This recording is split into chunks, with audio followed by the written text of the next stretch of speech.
Hello everyone, it's Brad here. I was able to grab 2 boxes of pennies actually from the same bank.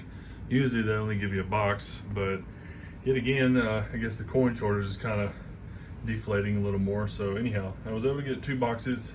I'm gonna run through these. I've got several wheat pennies that I'm actually looking for in the early 20s to the mid-teens. I've already got 1909. I don't have a 1909S VDB, but 1909 VDB and 1911. I've got a 1918 in grading right now. So anyhow, I wanted to look through the pennies and see if I can find something additional in here. And also too, toward the end of the video, I'll talk a little more about it here shortly, but I got a really nice find. It's a little more chopped up, but it's actually a really cool find that I found in Watonga, Oklahoma. But yet again, let me dig into these and I will bring you back in when I find something. All right, I'm a few rolls in and I actually placed, these are gonna be the varieties, basically I'm looking through for the 1995, from 1988, 1992, 2000, 2005, so forth, so on, to see if they have varieties on there. So a lot of times the pennies I'll stack up over here. These ones here are in really nice condition. I just don't know if they have any DDOs or DDRs or whatnot on them. But this one here, let's say for instance, just the toning that's on the 91 there, I don't think there's anything for 1991, but the condition that it's in and just the way it's toned, really nice penny. And I don't think I have a 91 flipped up. I think I got rid of my last 15 or 20 years of pennies. Anyhow, a lot of the times when I'm looking through here, it's not just looking for the wheat pennies. It's not just looking for steel pennies, stuff like that, or the varieties also too, but the error portions of them also. So this penny here, see if we get better lighting. If you look, you can see the coin around. It's waffled. Plus it looks like it's almost melted around the edge there. And it literally looks like a heavy grease strike through. But the backside's fine.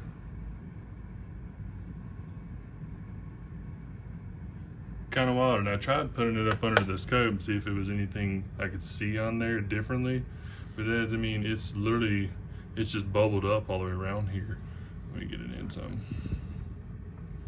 There's no lettering to "In God We Trust." There's the 96 there, but let's move back over here to the Liberty.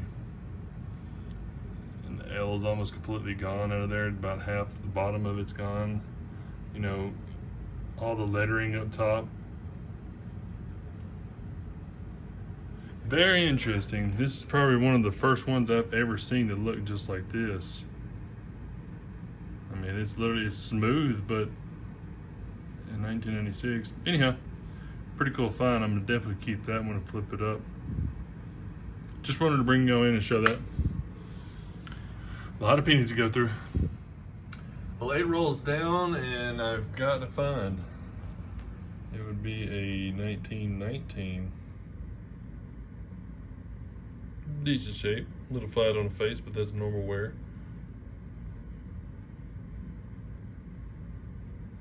Awesome.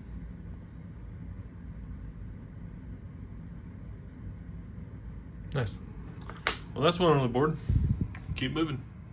Well, 9 rolls in, and on the 8th roll, this 1941S was the penny before the last one in the roll there. Almost an ender. Really good condition, but I opened roll 9. I usually have them stacked in my hand because it's easier for me to pull one at a time. But this one here, I got a clipped planchet. I've never seen that in a roll. I don't think, honestly, I've ever seen a coin roll hunting video with a clipped planchet on any video. Seen a lot of blank planchets with the raised edges, but this is a 71S too, so I want to say there's a variety actually for the 71S. That is wild. Well, there's a clip planchet. That's definitely an error on that part. Cool. We'll add that one. Keep moving along. All right, I'm down to 24 rolls left in the box here. I was wanting to get quite a few things stacked up before I bring you in. It might be quite a long video because this box is actually really good with finds. That's that either grease strike through or lamination there, whichever that one is. So I flipped that one up real quick. There's the chip planchet 41S and that other 1919. So I got quite a few, as they say, the varieties. 84 for the double year, and like say the 99s, 2000, 2004, so on and so forth. But these right here, so they will find a Canadian. I got a 1966,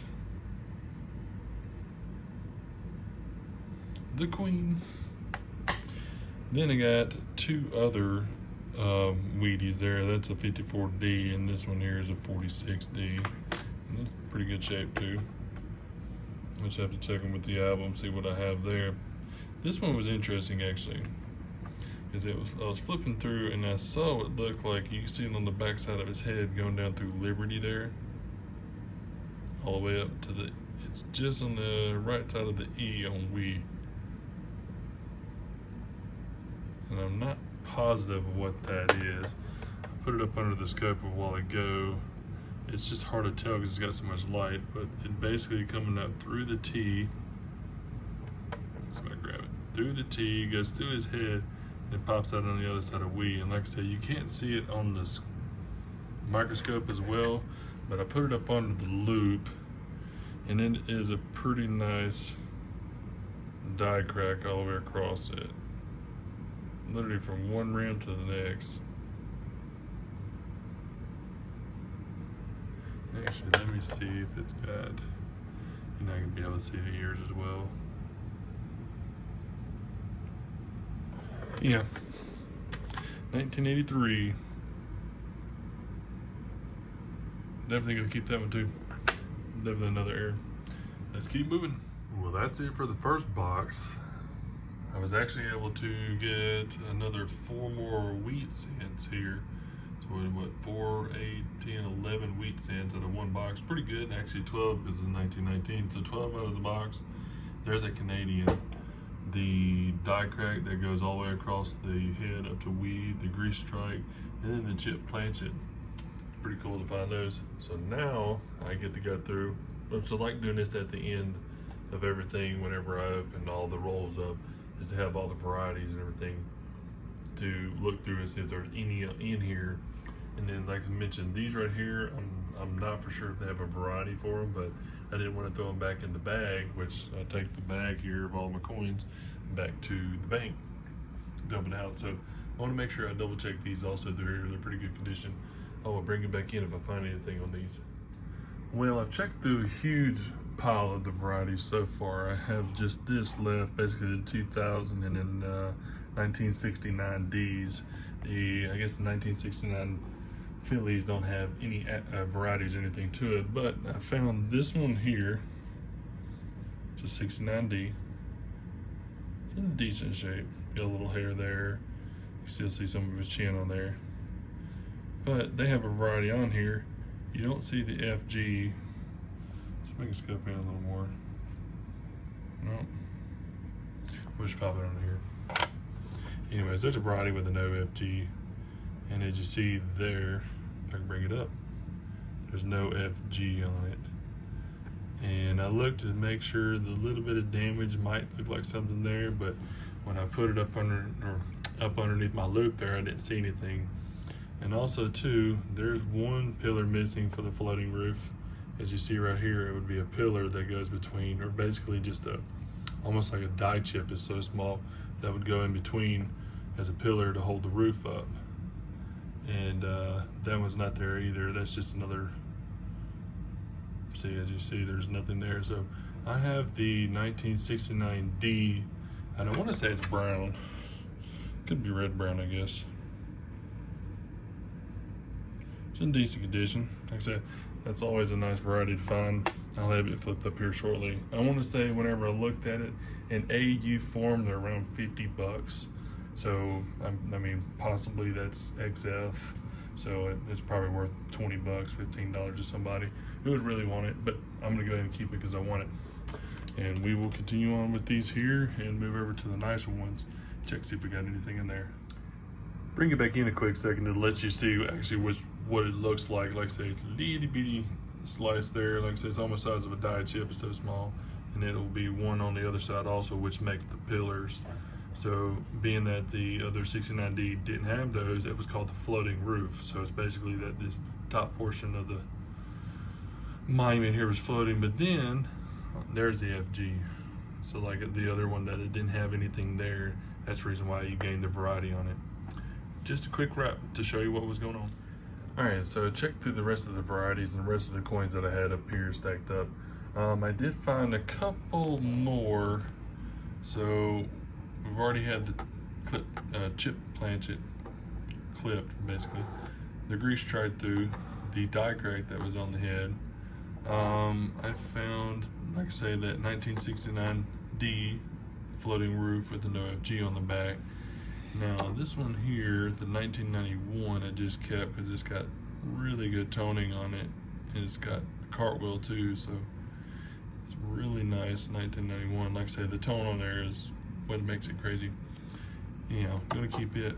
But this one here, just the 71S. Let's see if I get a better, yeah.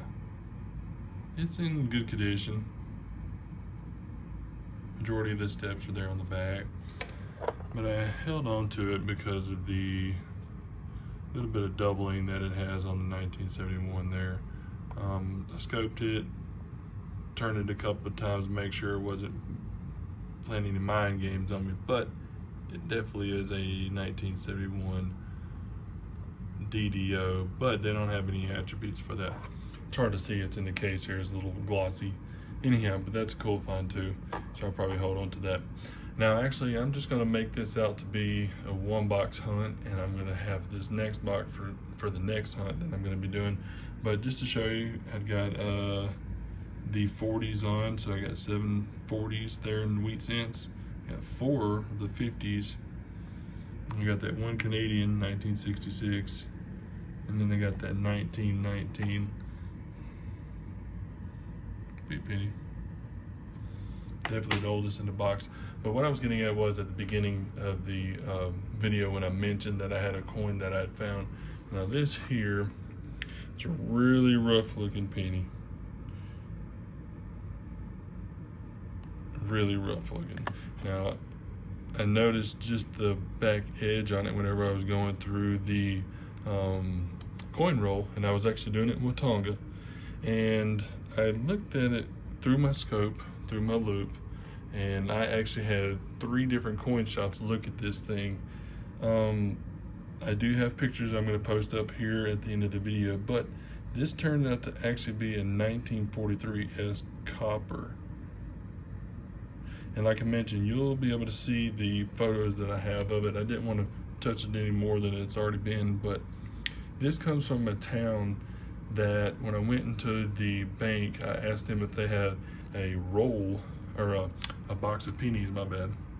And she says we haven't had anybody come in and ask for a box of pennies before.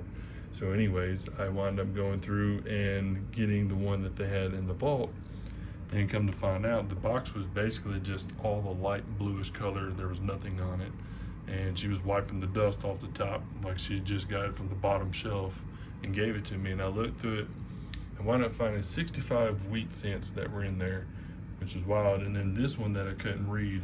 So anyhow, whenever I got back to Colorado here where I'm at, I put it up under my scope and did the best I could to get the tightest pictures.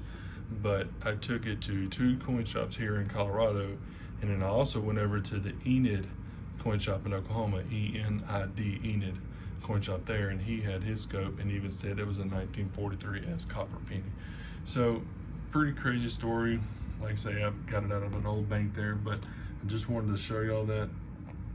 I do have pictures I will post on it. Wow. Anyhow, well, if you liked the video, make sure to give it a thumbs up, and keep posting those comments if you want to, like I say, want me to do a different, somebody posted a comment, they wanted me to do something different in quarters. You know, pennies are nice, and like I say, I'll have another video with this box here too. So, and crossing fingers, my coins come in so I can have another video for grading. Anyways, give it a thumbs up. Y'all have a great day.